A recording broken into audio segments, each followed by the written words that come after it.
Are you struggling to choose the perfect wide-angle lens for your Nikon Z series camera? With so many options between zooms and primes, it's easy to get overwhelmed. In this video, I'm breaking down the types of wide-angle lenses Nikon produces, from versatile zooms to sharp primes. I'll explore the pros and cons of each type, their similarities and differences, and help you understand which one might be the right investment for your photography needs. Stay tuned to discover everything you need to know to narrow down your lens choice.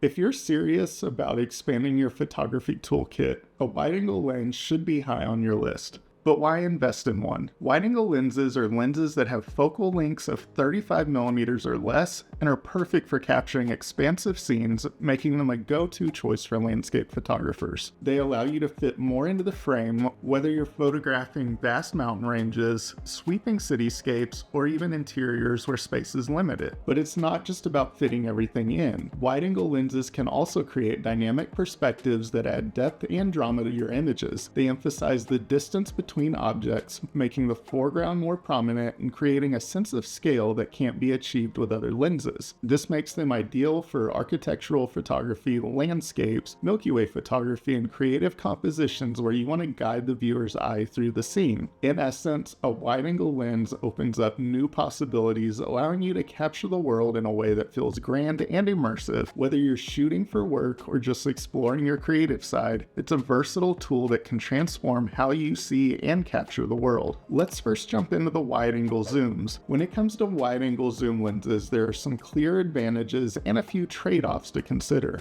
One of the biggest benefits is versatility. With a zoom lens, you have a range of focal lengths at your fingertips, allowing you to quickly adjust your composition without changing lenses. This makes wide-angle zooms ideal for situations where you need to be flexible, like shooting landscapes with varying distances or capturing events where you want to switch between wide and slightly narrow angles on the fly. Another advantage is that wide-angle zooms are often more convenient for travel and on-the-go photography. Instead of carrying multiple prime lenses, you can pack a single zoom lens that covers several focal lengths, saving both space and weight in your bag. However, there are some downsides to keep in mind. Wide-angle zooms tend to have a smaller maximum aperture compared to prime lenses, which can limit your ability to shoot in low light or achieve a shallow depth of field. Additionally, they may not always deliver the same level of sharpness and image quality as a prime lens at a specific focal length, particularly at the edges of the frame. Finally, wide-angle zoom lenses can be bulkier and heavier than primes, which might not be ideal if you're looking for a lightweight setup. Despite these drawbacks, the convenience and flexibility of a wide-angle zoom lens makes it a valuable addition to any photographer's kit, especially if you're often shooting in diverse or unpredictable environments. As I switch into going over the wide-angle zoom lenses in Nikon's inventory, I wanted to let you know that I'll have the links down in the description to all of these lenses. If you decide to purchase one, I'd love it if you use these links, as they help support my channel and help me to continue to grow and to create new content. So the first lens to discuss here is going to be the Nikon Z 14-24mm f2.8 lens. This lens comes in at a price of $2,496. It weighs 1.43 pounds and has dimensions of 4.9 inches long with a 3.48 inch diameter. Additionally, it does have an internal moving zoom, so that's going to help you with weather sealing, and it's got a minimum focus distance of 0.92 feet at all focus distances. Some additional items to know on this lens: out of the three zooms that I'm going to cover, this is the one that has superior optics. Now, I will note, this is the lens that I own out of these three. I can say that I absolutely love it, and if you want to hear more about why I purchased it, and also see some of my review images, be sure to check out this link above so that you can see my original review of it. Fun fact, that was my first YouTube video. Moving on to the next lens, this is the 14-30mm f4 lens. This lens comes in at a price tag of $1,346. So quite a bit cheaper than the other one. It has a weight of 1.07 pounds and dimensions of 3.35 inches long with a 3.5-inch diameter. This one, however, is going to have an external zoom, meaning that the lens is actually going to extend, which will have negative effects with weather sealing. Additionally, on this lens, the minimum focus distance is 0.91 inches at all focal lengths. And some additional facts on here: it is an f4, which means it's going to limit your Milky Way photo shooting because it also performs worse in low light situations. And the third and final wide angle zoom to go over is the 17 to 28 millimeter f2.8. Now this lens comes in at a price tag of $1,196. It has a weight of 0.98 pounds. It's 3.9 inches long and has a diameter of 2.95 inches. Keeping with the other lenses, it has an internal zoom and a minimum focus distance of 0.63 feet at the 17 millimeter zoom. However, the minimum focus distance does expand as you get towards the 28 millimeters.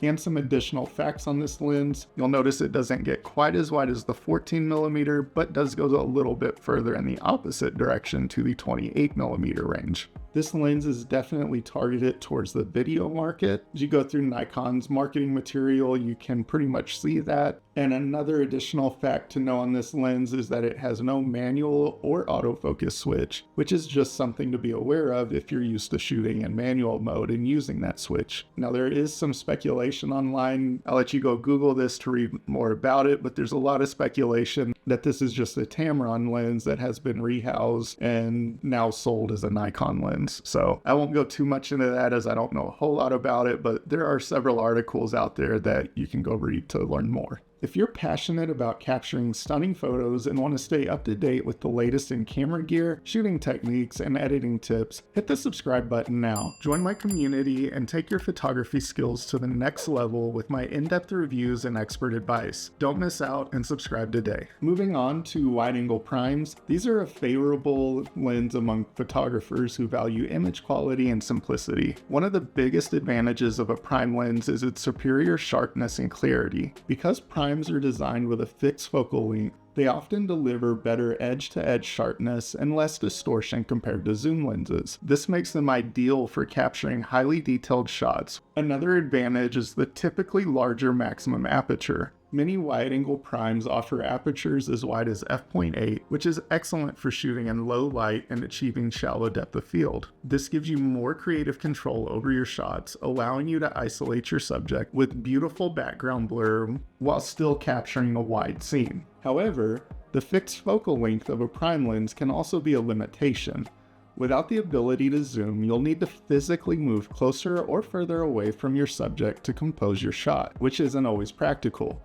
This can be a disadvantage in situations where you need flexibility or when you're shooting in a confined space. Another drawback is that you might need to carry multiple prime lenses to cover different focal lengths, which can add bulk to your camera bag. And while wide-angle primes are often lighter and more compact than zooms, having several primes on hand can offset that benefit. In short, if you prioritize image quality and creative control, a wide-angle prime lens is a fantastic choice. But if you need versatility and convenience, you might find the fixed focal length a bit restrictive. The first prime lens to go over is the 20mm f1.8s lens. It comes in at a price tag of $1,046 and has a weight of 1.11 pounds. It has dimensions of 4.27 inches long and that's 3.33 inch diameter. Additionally, it's got a minimum focus distance of 0.66 feet. A few things to know on this. This is probably the best prime Nikon makes for Milky Way. Unfortunately, they don't have a 14mm lens out yet, but what makes it great is that it's got excellent low light performance because it is an f1.8 lens. So if you want to see my comparison to the 14 to 24mm for astrophotography, be sure to check out this link above. The next lens to go over is going to be the 24mm f1.8s. It comes in around the same price point at $996 with a weight of 0.98 pounds, a length of 3.8 inches, and a diameter of 3.1 inches. Additionally, it's got a minimum focus distance of 0.82 feet. It's a great wide-angle lens. It has low light performance without the distortion of wider 14mm focal lengths. So at 14mm, you're going to see a lot of distortion out at the edges. However, shooting at 24mm, you're not going to see that as much. The next lens just bumps up your focal distance slightly to 26 millimeters with an f2.8. We should note here that it's not an S lens. This lens comes in at a price tag of $496. It weighs 0.28 pounds and it has dimensions of 0.93 inches with a 2.76 inch diameter. Additionally, it's got a minimum focus distance of 0.66 feet. So if you've noticed there, that was a pretty small length on this lens, and that's because it's a pancake lens, so it's extremely small. You'll also notice that it's got a medium cost entry point among all of the primes, sitting around the $500 mark. And another detail to note is that it's got a 52 millimeter filter thread, which just in general means that your filters are going to be cheaper for this lens. Moving on to the next prime, this is going to be the 28mm f2.8 lens. This lens comes in at a super cheap price of $276. It has a weight of 0.33 pounds, a length of 1.7 inches, and a diameter of 2.8 inches. It's also got a minimum focus distance of 0.63 feet. But some things you should know, this is definitely a lower end entry level lens and is not of the S quality that the higher end lenses have. So that just means that your optics might not be as great with this. Unfortunately, I haven't shot with this lens, so I don't have test images that I can provide, but that is something to know if you're wondering what that S signifies. This lens though is definitely going to be great for beginners, somebody who doesn't have a lot of cash lying around to just go buy a prime. This lens also comes in a special edition variant that is signified by the SE mark on the name of the lens. The difference here is it's a $25 markup roughly, and it's basically just a retro look that matches the look of the ZFC camera. The last lens that I want to highlight sits at the edge of what's known as a wide-angle lens, being at 35mm with an f1.8 aperture, and it is an S-line lens. This lens comes in at a price tag of $846, a weight of 0.81 pounds, with dimensions of 3.4 inches long and a 2.9 inch diameter. And additionally, it has a minimum focus distance of 0.82 feet. A couple of things to know on here, this lens is very versatile. It's known for being great at taking landscape, street photography, weddings, environmental portraits, filmmaking, you name it. There's a lot you can do with a 35mm. Additionally, with this one, it's incredible for its low light performance, being able to drop down all the way to f1.8. And as I already mentioned, it's an S-line, so it's got great optics. Now, in addition to the f1.8 version of the 35mm, there's now also a f1.4. So this lens comes in at a price tag of $599. It has a weight of 0.91 pounds, a length of 3.5 inches, and a diameter of 3 inches. And along with that, it has a minimum focal distance of 0.89 feet. Now, 3 things to know on this one. It does have incredible low light performance due to being an f1.4 lens. Additionally, that's going to help increase the bokeh effect that you'll get whenever you're trying to blur the background. However, this is not an S-line lens, so don't expect that the optics are going to be superior to that of the f1.8. However, at the reduced price point, this could be a great lens for many photographers. So at this point, you might be wondering, what about the other zoom lenses that Nikon makes that cover the 24 to 35mm range? However, they extend much further than that. Something like the 24 to 120mm f4. If you want to learn more about those, be sure to check out my video here.